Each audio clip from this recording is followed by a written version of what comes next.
बिस्मिल्लाहिर्रहमानिर्रहीम अस्सलाम वालेकुम। आज मैं आप सब बच्चों की तवज्जो एक ऐसे पॉइंट पे लाना चाहता हूँ कि जो अक्सर तैयारी के दौरान मिस हो जाता है बच्चों से, और फिर जब वो टेस्ट देने जाते हैं, वो टेस्ट कोई भी हो, एमडी कैट का हो, ई कैट का हो, नास एंट्री टेस्ट हो, वहाँ पे परेशान हो जाते हैं। वो ये कि बेटे, आप लोग अक्सर जब तैयारी करते हैं, ज़ाहिर बात है आपने एफएससी तक जो भी पढ़ा, वो सब्जेक्टिव अप्रोच से पढ़ा, ठीक है? और जो एंट्री टेस्ट हैं जिनमें एमसीक्यूज़ होते हैं, उनमें आपको ऑब्जेक्टिव अप्रोच चाहिए होती है। इस अप्रोच को थोड़ा-सा चेंज करने की ज़रूरत है एग्ज़ाम्स, ये जो आपके एंट्री टेस्ट के एग्ज़ाम्स हैं, इनके लिए। अब देखने तो में तो एक छोटी-सी चीज़ लग रही है, इफ़ेक्ट इसका कहाँ पे आता है?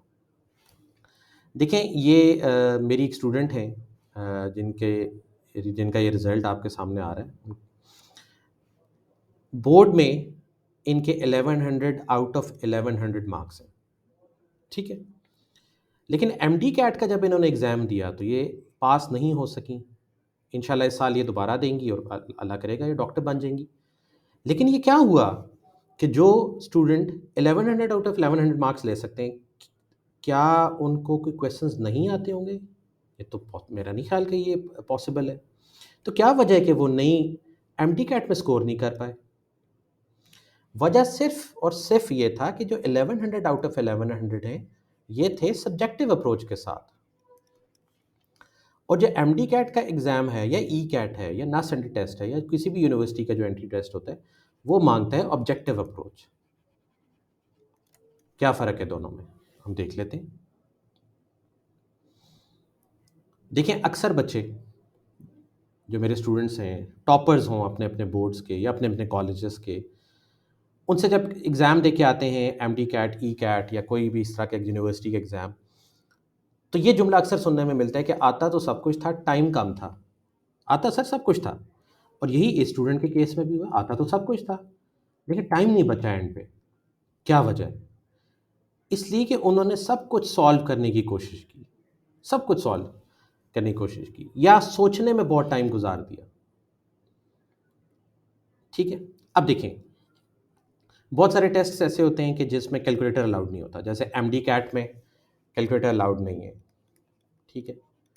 ई कैट में कैलकुलेटर अलाउड नहीं है, नास्ट एंट्री टेस्ट में अलाउड है कैलकुलेटर, कुछ एंट्री टेस्ट में अलाउड होता है, कुछ में नहीं होता। एमडी कैट और ई कैट, इन दोनों में तो आपका जो टाइम होता है वो 1 मिनट पर एमसीक्यू होता है। नास्ट में 1 मिनट से कम होता है एक एमसीक्यू के लिए, और इसी तरह तकरीबन एवरेज 1 मिनट पर एमसीक्यू ही बनता है बहुत सारे टेस्ट्स में।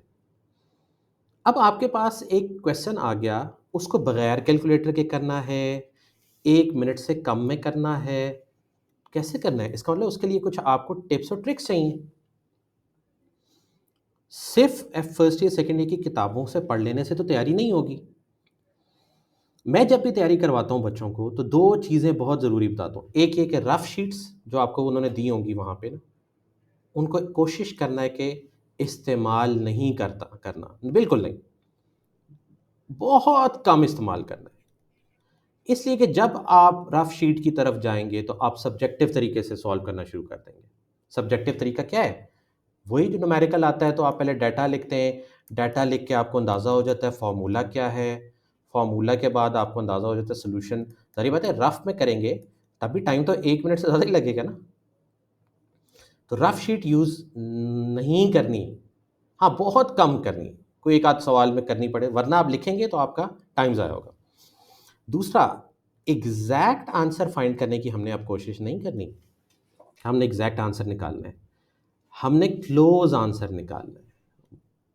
जो बिल्कुल हमें अंदाज़ा दे दे, ऐसा आंसर जो हमें अंदाज़ा दे दे कि इन 4 चॉइसेस में से सही वाला कौन-सा है, ठीक है? थोड़ा मैं इसको डिटेल से एक्सप्लेन करता हूँ। देखिए, फ़र्ज़ करें आप ई-कैट का एग्ज़ाम दे रहे हैं, आपको एक क्वेश्चन आ जाता है कि इस इक्वेशन को सॉल्व करके x² + 3x - 10 = 0, तो इसको सॉल्व करके आंसर क्या बन गया? 4 चॉइसेस हैं आपके पास। अब एक बच्चा क्या करेगा, वो हो सकता है वो टॉपर हो, लेकिन वो जल्दी से रफ़ शीट निकालेगा और ये सारा सॉल्यूशन कर देगा। एंड पे आ गया 2 और -5, और वो वहाँ पे चॉइसेस में टिक कर देगा। इसमें 1 मिनट चाहिए था, उसने 2 मिनट लगा दिए। दूसरी तरफ वो ये कर सकता था कि छोटी सी अगर वो शॉर्टकट मारता, वो कहता है ये 4 चॉइसेस हैं, इनमें से हर चॉइस को पहले ज़ुबानी करेगा वो, पहले रूट को पुट कर दे इस इक्वेशन में। अगर ये इक्वेशन सेटिस्फाई हो जाती है, जैसे इक्वल टू 0 आ जाता है, तो फिर दूसरी करके भी देख ले कि उस पे भी सेटिस्फाई हो रहा है कि नहीं। अगर नहीं होता तो नेक्स्ट पे चला जाए, ये टाल के देख ले इधर। सिर्फ अब क्या है, आपने आंसर फाइंड नहीं करना, आंसर पुट करके देखना है कोई इक्वेशन सेटिस्फाई हो रही है कि नहीं। ये 1 मिनट से भी कम में हो जाएगा, ज़ुबानी हो जाएगा, लिख के नहीं करना। ये जो मैंने लिख के बताया है ना, ये आपने ज़हन में करना है, ठीक है? इसी तरह मिसाल के तौर पे ये एक एमडी कैट का क्वेश्चन है कि this force moves an object from origin two point shown, physics का क्वेश्चन है। Find the work done. ये एक फोर्स है 5i + 2j + 3k, ठीक है? और इस फोर्स ने ओरिजिन से एक ऑब्जेक्ट को मूव किया है 0.234 पे। बहुत सारे बच्चे जो ये टेस्ट दे के आए, उन्होंने इस क्वेश्चन को ऐसे सॉल्व किया था, ये जो नीचे सारा का सारा सोल्यूशन है, और एंड पे 28 जूल्स आंसर निकाला हुआ है। बिल्कुल ठीक है, सोल्यूशन तो यही बनता है। वह क्या होता है, force into displacement, dot product है, डॉट प्रोडक्ट ले लिया आपने, सोल्यूशन तो यही बनता है। लेकिन ये सब्जेक्टिव तरीका था ना, टाइम कितना ज़ाया हो गया, 1 मिनट से ऊपर चला गया टाइम। जिन बच्चों को टिप्स और ट्रिक्स जिन्होंने सीखी हुई थी किसी टीचर से, उन्होंने क्या किया, उनको पता था जब भी एक ऑब्जेक्ट ओरिजिन से मूव करेगा, शर्त क्या है, वो ओरिजिन से मूव करे, तो एक्स कोऑर्डिनेट उस फाइनल पॉइंट का, उसको फोर्स के एक्स कंपोनेंट से मल्टीप्लाई करने हैं, वाई कोऑर्डिनेट उस पॉइंट का, उसको फोर्स के वाई कंपोनेंट से मल्टीप्लाई करने हैं, और जी कोऑर्डिनेट जो है उसको जी कंपोनेंट से मल्टीप्लाई करने हैं, और सबको ऐड कर देना। 5 2 10 + 3 2 6 + 4 3 12, आंसर आ जाएगा 28 जूल। ये जहन में करना है, लिख के नहीं करना। ठीक है, कितना आसान हो गया, 1 मिनट से भी कम में हो गया, ठीक है? इसी तरह एक क्वेश्चन आ गया, ये भी इसी तरह ई कैट का क्वेश्चन है। Range of a projectile is 10 metre at an angle of 60 degrees. बहुत सारे बच्चों ने क्या किया, रफ वर्क में जल्दी से ना डाटा लिख लिया। What will be the range of the same projectile eight an angle of 630 degrees. और बहुत सारे बच्चों ने सॉल्व किया, पहले फॉर्मूला लिखा रेंज का, फिर r1 θ1 r2 θ2, उन्होंने कहा जी इनिशियल वेलोसिटी चूंकि सेम है, इक्वेट कर लेते हैं इन दोनों को, और सॉल्व करते करते यहाँ तक ले गए। अब यहाँ पे कैलकुलेटर की ज़रूरत थी और ई कैट में कैलकुलेटर अलाउड ही नहीं है। अब फंस गए, अब टाइम भी ज़ाया हो गया, आगे कितने क्वेश्चंस हो सकते थे। जिस बच्चे ने ट्रिक सीखी हुई है, उसको पता है कि यार जिन एंगल्स का सम 90 डिग्रीज होगा, उन एंगल्स पर रेंज सेम होती है। अब देखिए 30 डिग्री और 60 डिग्री, इसका सम 90 डिग्री है ना, तो इन पे रेंज सेम होगी। 10 मीटर है ना, तो इधर भी 10 मीटर ही, ठीक है? हम कह सकते हैं 10 डिग्री और 80 डिग्री पे रेंज सेम है। हम कह सकते हैं 20 डिग्री और 70 डिग्री पे रेंज सेम है। हम कह सकते हैं 30 डिग्री 60 डिग्री पे रेंज सेम है। कोई भी आप एंगल बना, आप कह सकते हैं 79 डिग्री और 11 डिग्री रेंज सेम है। जिसका भी सम 90 होगा ना, उनकी रेंज सेम होगी, ठीक है? इसी तरह ये क्वेश्चन है, ये एमडी कैट का क्वेश्चन है। A body is moving with 100 kilometre per hour, what is its speed in metre per second. अब बच्चों ने क्या किया, उसी तरह जी रफ वर्क किया, जिसकी ज़रूरत नहीं है, जो मैं मना करता हूँ रफ वर्क नहीं करना।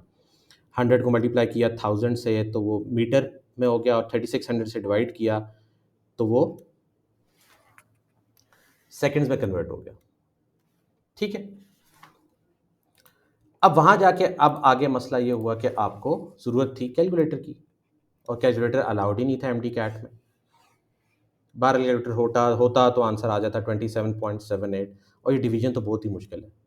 वैसे मैं अब और भी कुछ आपको वीडियो लेक्चर्स अपने दूंगा जिसमें डिवीजन, मल्टीप्लिकेशन, उनकी शॉर्टकट्स बताएंगे, लेकिन अभी बहरहाल इसमें तो ज़रूरत नहीं थी।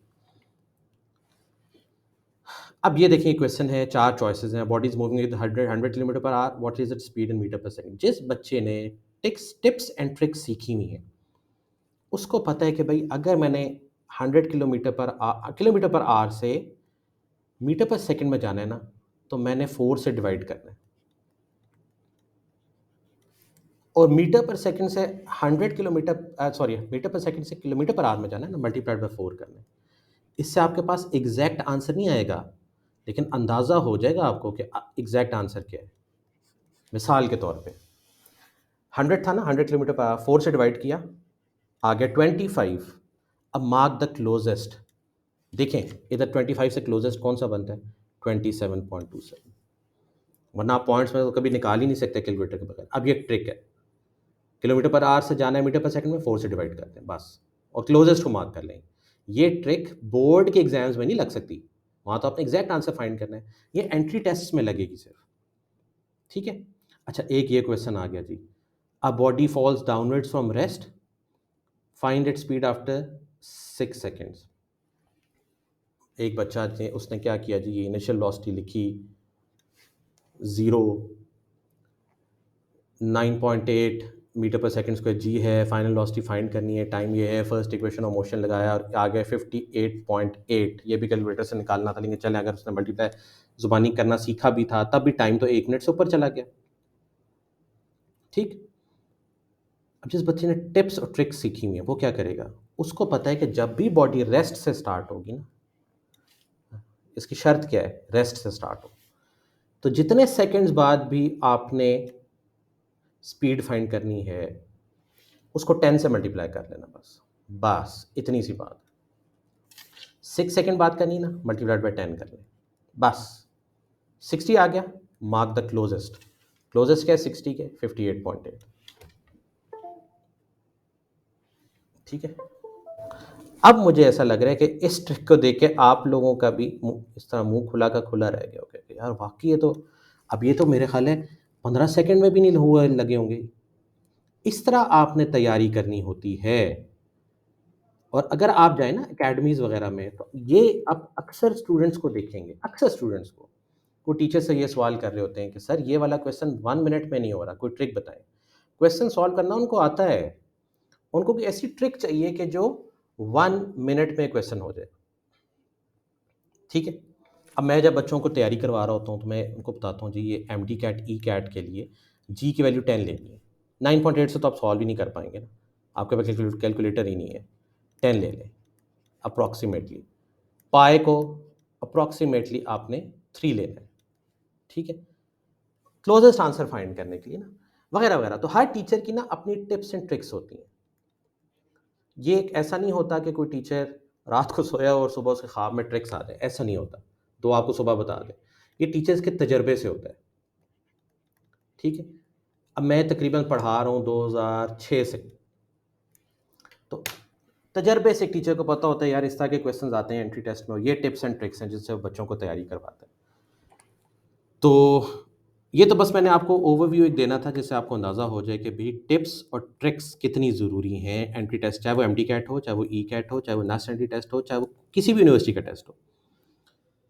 अब सबसे इम्पॉर्टेंट बात यह है कि अपनी अप्रोच को चेंज करें। सब्जेक्टिव अप्रोच को ऑब्जेक्टिव बनाना है सिर्फ एंट्री टेस्ट एग्जाम्स के लिए। उसके लिए किसी ऐसे टीचर से तैयारी करें जिसका अपना एक्सपीरियंस हो और अपना सेट ऑफ ट्रिक्स हो, अपना सेट ऑफ टिप्स हो, जिससे वो आपको तैयारी करवाएं। ठीक है। मुझसे तैयारी करना चाहें तो मैं इसी तरह की टिप्स और ट्रिक्स मेरे हमें जो नून की ऐप है उस पर मैं सिखाता हूँ। उसका मैं लिंक दे दूँगा डिस्क्रिप्शन में। अगर आप मेरी क्लासेस जॉइन करना चाहें तो ज़रूर जॉइन कर लें, वरना किसी ऐसे टीचर से तैयारी करें कि जिसका तजर्बा हो, जिसके पास अपनी टिप्स एंड ट्रिक्स हो। फिर इंशाल्लाह ऐसा होगा कि आपके बोर्ड में भी अच्छे मार्क्स आएंगे और आपके जो एंट्री टेस्ट एग्ज़ाम है उसमें भी अच्छे मार्क्स आएंगे। मेरी दुआएं आपके साथ हैं बच्चों। कोई भी क्वेश्चन हो तो आप कमेंट्स में लिख सकते हैं। जज़ाकल्लाह। अल्लाह हाफ़िज़।